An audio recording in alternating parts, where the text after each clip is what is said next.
The first sound anyone remembered that night was the train horn. It echoed through the quiet streets of Lewisburg, Pennsylvania, cutting through the still air of late October 2003. The kind of sound that normally faded into the background, but not that night. Because by dawn, a 27-year-old nurse named Claire Donovan would vanish, and that sound would become the last thing many people recalled before everything changed.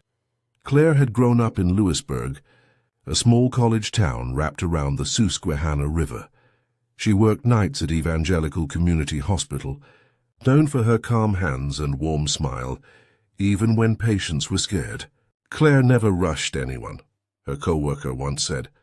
She made people feel seen. She rented a small white house on Market Street, a short walk from the hospital. Her world was quiet. Morning coffee on the porch, church on Sundays, and weekend visits to her parents in nearby Milton. But October 28, 2003 began differently. She'd just finished a 12-hour shift and told her colleagues she was heading home to rest.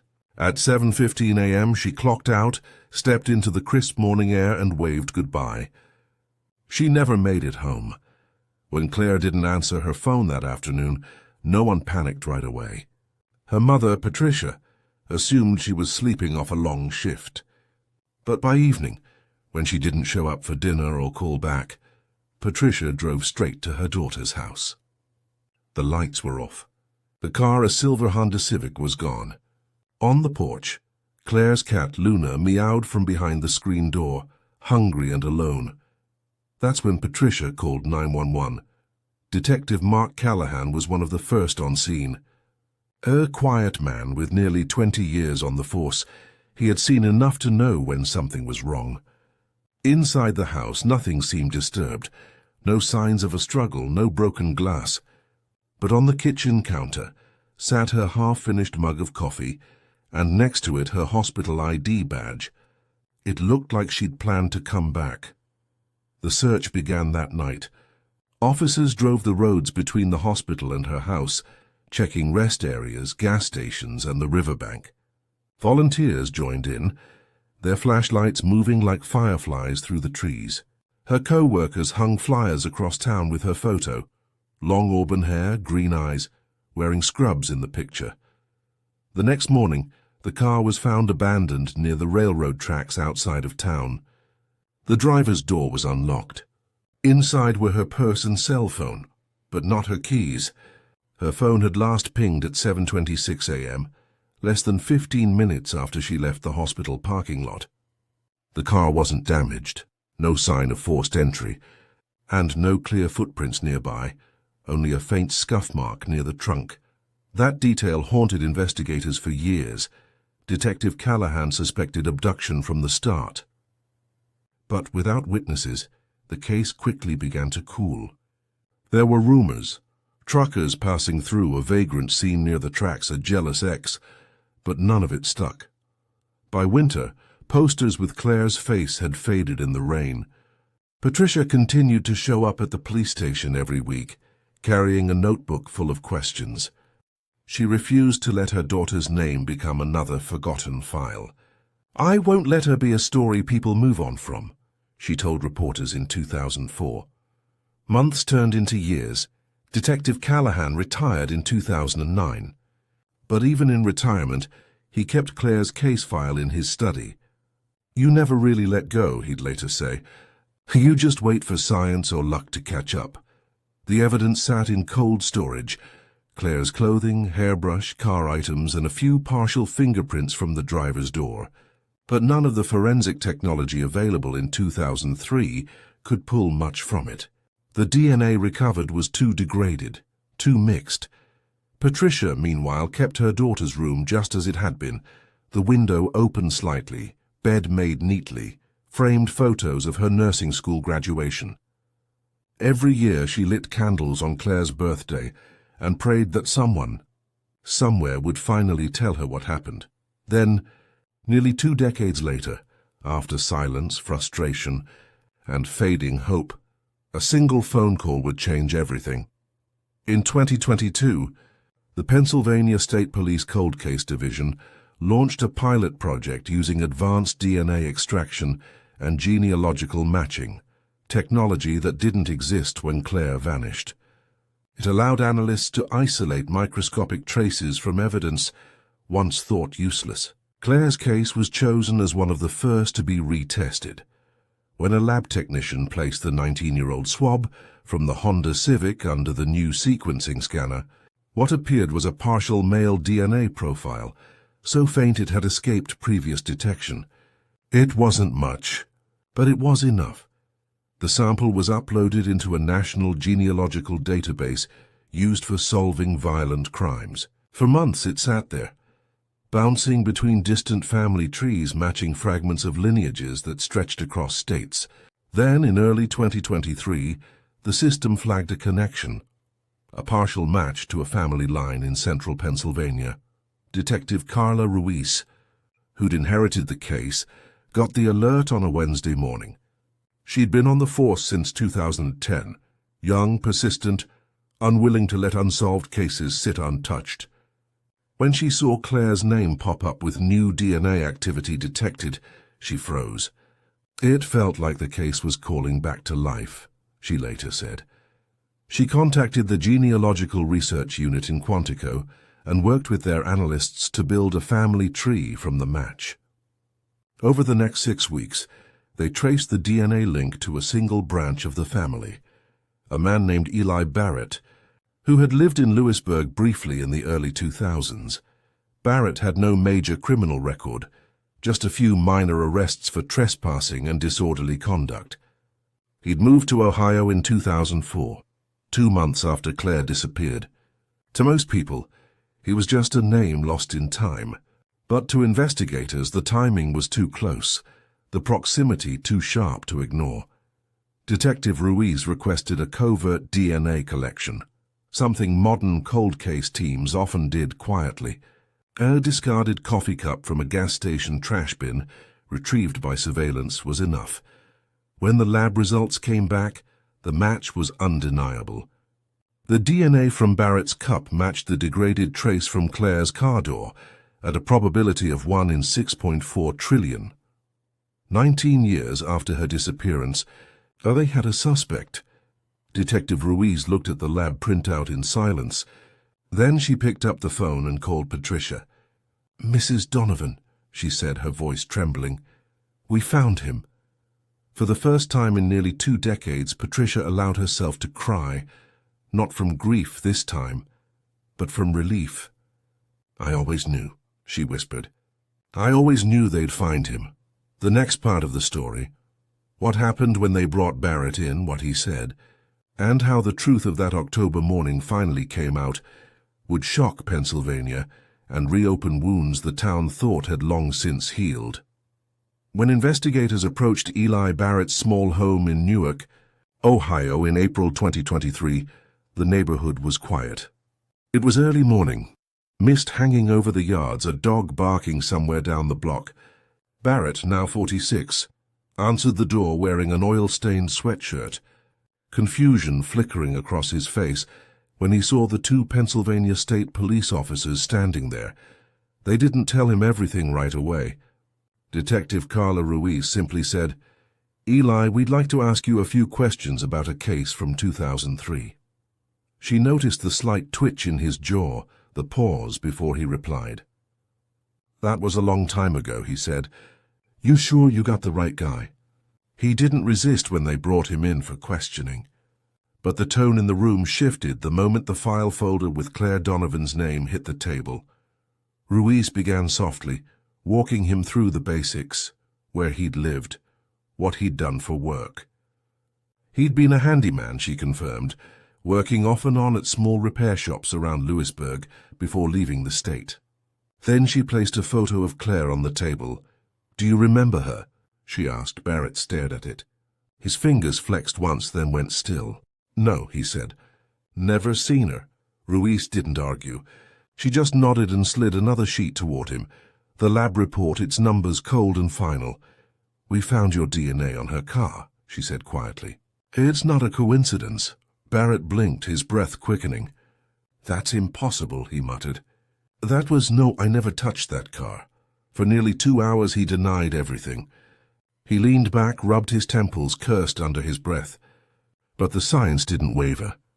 The match was definitive. Ruiz kept her tone calm, never raised her voice. "Eli, this is your chance to tell us what really happened. After 20 years, her mother deserves to know." Something in him finally broke. He looked down, his shoulders sagging. The words came slow, uneven, like they were being dragged out of a place he'd buried for decades. "She gave me a ride," he said. According to Barrett's confession, he'd met Claire by chance that morning in 2003. His truck had broken down on Route 45 near the hospital. He'd been walking toward town when she stopped to offer help, a nurse running on little sleep, just trying to do something kind. He claimed he panicked when she told him she was going to call a tow truck. "I don't even know why," he said, shaking his head. "I just snapped." He described grabbing her when she turned away, forcing her back into her car, and driving down a dirt road near the riverbank. It was there, he said, that things spiraled. Claire fought back, scratched his face, screamed. He struck her once, hard enough to knock her unconscious. When she didn't wake up, he panicked again. He carried her body to the edge of the river, covered her with brush, and drove off before sunrise. He never returned. When Ruiz asked why he left town days later, he said, "Because I couldn't look at that place again." Every detail of his story lined up with the evidence. The timeline, the route, the marks found near the car's trunk, things never released to the public. It was enough to confirm what had haunted detectives for years. But there was still one unbearable question. Where was Claire? Barrett hesitated, staring at the floor. "The river," he said finally. "Near the bridge south of the tracks." Within hours, police units were combing the site. The area had overgrown after 20 years. Dense weeds, shifting riverbanks, old trees half sunk in mud. The forensic team worked for 3 days, carefully sifting the soil, mapping every inch. On the 4th day, they found human remains. They were buried shallowly under tree roots, still wrapped in fragments of decayed fabric, matching Claire's hospital uniform. The medical examiner confirmed the identity through dental records and the partial DNA profile preserved in her old hairbrush. When Patricia got the call, she didn't speak at first. Detective Ruiz sat beside her in the small room at the Lewisburg police station, letting silence fill the space. "You brought her home," Patricia finally said, voice trembling. "You kept your promise." The community reaction was immediate and overwhelming. For almost 2 decades, Claire's disappearance had been a shadow that never quite lifted. Now, the truth brought both relief and heartbreak. The town's local paper ran the headline, "Justice after 19 years. Lewisburg nurse found, suspect confesses." In late April 2023, Eli Barrett was charged with first-degree murder, kidnapping, and abuse of a corpse. He was extradited from Ohio to Pennsylvania under heavy security. In his first court appearance, he kept his head down, refusing to meet Patricia's eyes. Outside the courthouse, reporters surrounded her. "Do you forgive him?" one asked. Patricia didn't hesitate. "I don't need to forgive," she said quietly. "I just need to know that my daughter's name will finally rest in peace." Detective Ruiz, who had spent months chasing faint leads, told a journalist, "This case proves that time doesn't erase truth. It just hides it until you're ready to look again." The pre-trial motions dragged through the summer of 2023. Barrett's defense argued that his confession had been coerced, claiming exhaustion and emotional manipulation. But the recording of the interrogation told a different story, steady, voluntary, with every word coming freely from him. In August, forensic analysts presented additional evidence, a preserved trace of Barrett's DNA on the inside of the driver's door handle, and a single strand of hair found on Claire's uniform that matched his mitochondrial DNA. Combined with his confession, it sealed the case. As the fall approached, the courtroom filled with people who had once known Claire, Co-workers, patients, neighbors. Her story had touched everyone in town. The small-town nurse who had vanished, without a trace, now stood as a symbol of persistence and the power of science to bring answers. Patricia attended every hearing, sitting in the same spot in the front row. "It feels like she's beside me," she told reporters. "Every time they say her name, I feel her closer." By late 2023, prosecutors were confident. They had the confession, the DNA, the corroborated evidence, and the site recovery.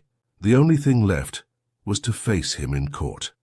The trial began in January 2024, almost exactly 20 years after Claire's disappearance.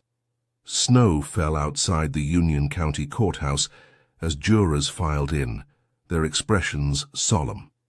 The prosecution's opening statement was simple. Claire Donovan was a nurse, a daughter, and a friend. She stopped to help someone on her way home. That act of kindness cost her life. But today, through science and persistence, she speaks again. Barrett's lawyer tried to paint him as a broken man, haunted by guilt, not a murderer. He spoke of mental illness, panic, and regret, but the evidence was relentless. Every slide, every photo, every forensic chart pointed back to one man, one moment of cruelty that shattered a family. When Patricia took the stand, the courtroom was silent. She spoke softly but firmly, describing her daughter's dreams, her laughter, and the long years of not knowing. "Every day I waited for a knock on the door," she said. "Now it's here and I can finally open it." Barrett avoided her gaze throughout her testimony.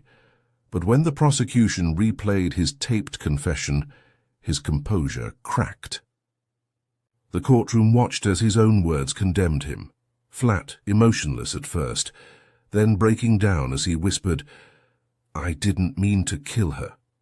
The jury listened for 5 days, and then came the verdict. The courtroom held its breath as the jury filed back after deliberating just 6 hours. 20 years of unanswered questions, nights of worry, and the ache of not knowing hung in the air like a heavy fog. The foreperson cleared her throat.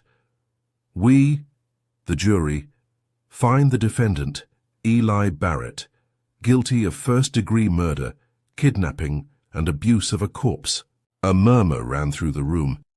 Some cried quietly, others exhaled in relief. Patricia Donovan's shoulders sagged with the weight of years finally lifted, and for the first time in 2 decades, she allowed herself a small, trembling smile. Claire's name was finally cleared from the shadows. Barrett was taken into custody immediately. His face remained pale, eyes darting but vacant, as though he couldn't yet comprehend the gravity of the life sentence awaiting him. There was no parole, no early release. Justice in its slow but steady way had arrived. Outside in the cold January sunlight, reporters swarmed. "Mrs. Donovan, how do you feel?" one asked. Patricia's voice was steady. "It's been a long road. I don't feel joy today. I feel closure. Claire can rest now, and so can I." She paused, glancing up at the sky. "I hope parents everywhere know. Never stop searching. Never stop asking questions. One day the truth will come." Inside the courthouse, the judge addressed Barrett directly. "Eli Barrett, your actions destroyed a life and tore a family apart. Let this sentence reflect the seriousness of your crimes and the unending pain you caused. You will spend the remainder of your life in prison, where you will have time to contemplate your choices." The case instantly became a point of reference in legal circles for the power of modern forensic science. The DNA re-examination and meticulous preservation of old evidence, combined with advances in genetic genealogy, had cracked a case thought unsolvable. Police departments across the state reviewed their cold cases, inspired by the dedication that finally brought Claire Donovan's killer to justice. For the Donovan family, life slowly began to regain a sense of normalcy. Patricia visited Claire's gravesite weekly, placing fresh flowers and sharing the day's quiet thoughts. Each visit was a reminder that while nothing could undo the past, the truth could honor her daughter's memory. Detective Carla Ruiz, who had worked tirelessly on the case, reflected on the investigation in a local interview. "This case is a testament to persistence. Science evolves, but so does the human commitment to justice. We may not solve everything immediately, but we can never give up." The community, once haunted by rumors and fear, began to heal. Local clinics hosted vigils for nurses and caregivers, commemorating those who gave their lives helping others. Memorials were established in Claire's name, ensuring that the town of Lewisburg would remember her courage, her kindness, and the enduring fight for justice. Barrett remained in maximum security prison. Letters he sent were returned unopened. There were no public statements, no interviews, only the unchanging reality of the consequences he could no longer escape. For the first time, his actions were fully accounted for, and no amount of passing years could shield him from accountability. And for Patricia Donovan, each day became a little lighter. Friends and neighbors rallied around her, helping with chores, inviting her to events, and listening when she needed to speak. She finally felt the world shift slightly, a burden lifted after 20 years of uncertainty and fear.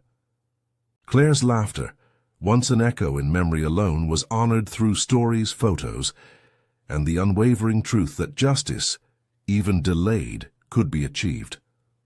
The Lewisburg Police Department kept the case file intact, a reminder to future detectives that every detail mattered, no matter how small, and that patience and science could bridge decades. The case became a teaching point in forensic programs, demonstrating how DNA, when revisited with new technology, could speak across time and reveal the truth hidden for nearly 2 decades. Claire Donovan's story ended not in despair, but in vindication. A community learned the value of persistence. A family reclaimed a measure of peace, and a killer finally faced the full weight of his crimes. Though the years had passed, the light of truth had never dimmed, and in that